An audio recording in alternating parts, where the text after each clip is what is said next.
You probably think that most of your decisions are yours, but if we replayed your last week on mute and only watched what you do when you are not thinking about it, it would look a lot more like your environment making the call and your brain narrating after the fact.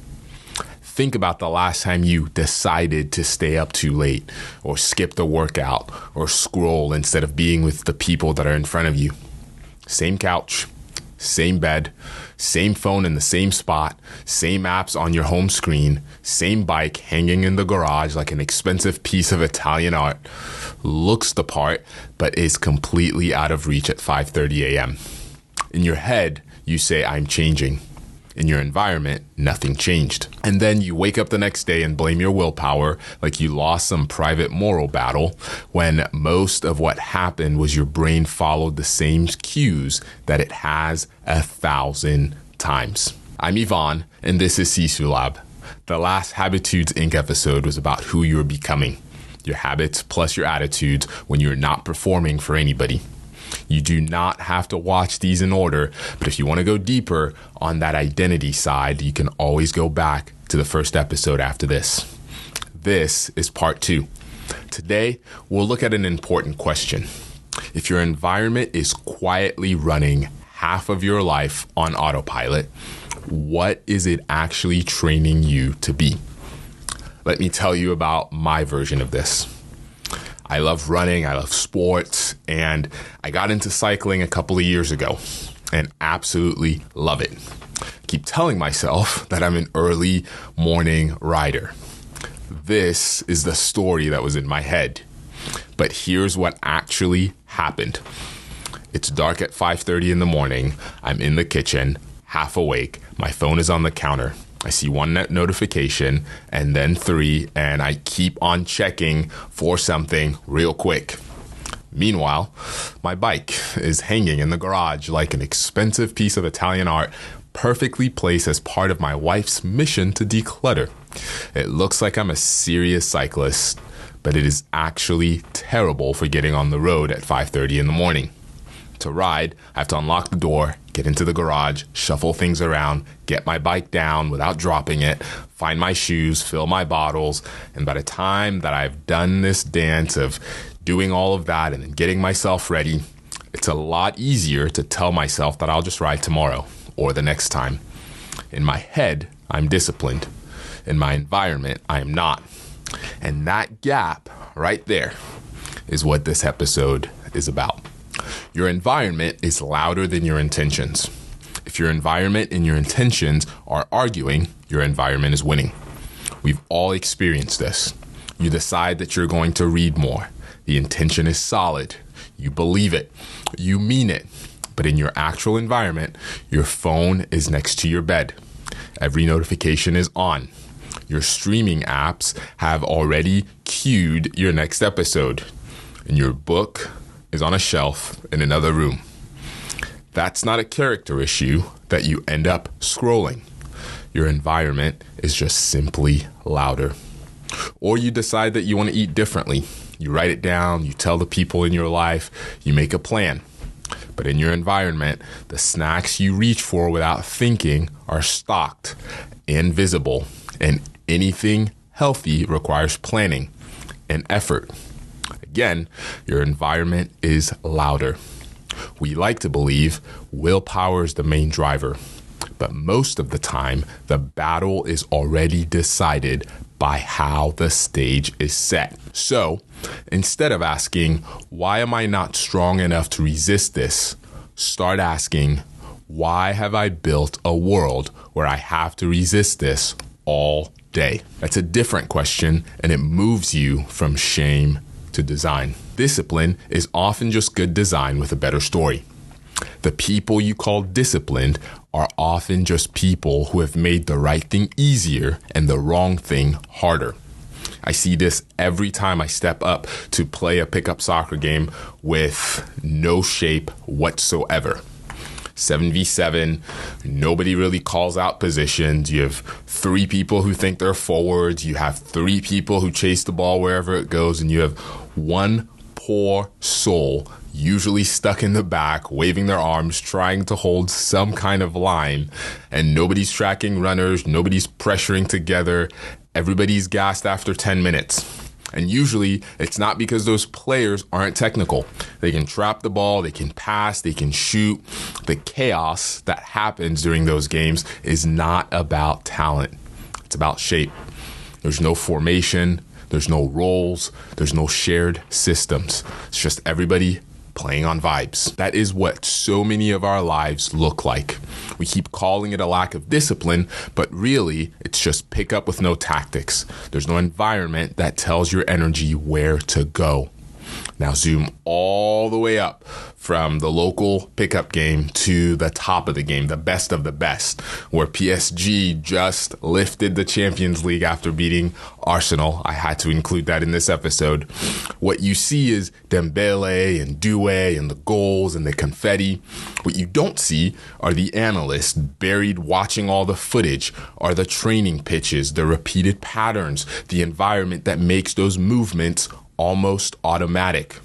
By the time they walk into a Champions League final, the environment around those players, the routines, the staff, the systems has already done about half the work. The final is just a public version of 1,000 private repetitions. Most of us want the Champions League outcomes on a pickup game environment. We want clarity, focus, depth, while living in a world with no tactics board, no shape, and notifications flying at us like a counterattack from all directions. It's not fair to call that a willpower issue. It's simply a design issue. The people we point at and call disciplined often are not superhuman. They just live with more structure. Their days are built with intention. Their tools create the right conditions, and their attention knows what matters most and when. Discipline, most of the time, is just good design with a better story. The smallest architecture change can be more powerful than the biggest burst of motivation. At this point, it's really easy to hear all of this and start planning a total renovation. I'm redoing my whole morning routine. I'm reorganizing the house. I'm deleting all my apps. I'm buying a new planner, and I'm fixing everything. It's something that I've done and something that I've said before. But you know how that story ends. You spend the weekend tearing things apart. You feel great for a week, and then life hits. The new system requires more energy than you actually have. And quietly, you drift back into what's familiar. So instead of a renovation, let's think of this like an architect. An architect doesn't start by bulldozing the entire city. They start by asking, where are the pressure points? Where is the bottleneck? What is one change that would make everything else easier? You can do the same thing with your environment. Let me go back to my Italian art bike. The first time I stopped treating it like a museum piece and moved it closer to real life, I did not change my whole personality. I cleared one small corner by the door, brought the bike down, put it by the door, and started charging it. My helmet was hanging on the handlebars. My shoes were right underneath. I put the bottles that I was going to need the next day, filled them up, and left them on the counter the night before. I have the same job and responsibilities, same family, same goals. The only thing that changed was where my bike lived. That alone changed my writing. Not because I became this super disciplined human all of a sudden, but simply because my environment stopped asking me, do you feel like riding today? And started assuming that I was going to ride. That's the kind of architecture change that I really want you to think about and to really focus on as we talk about this. You don't need a whole new personality. You just need to move one bike or whatever the equivalent of that is in your life from the wall to a space where you will actually see it and use it. Here's a simple framework for you to use this week.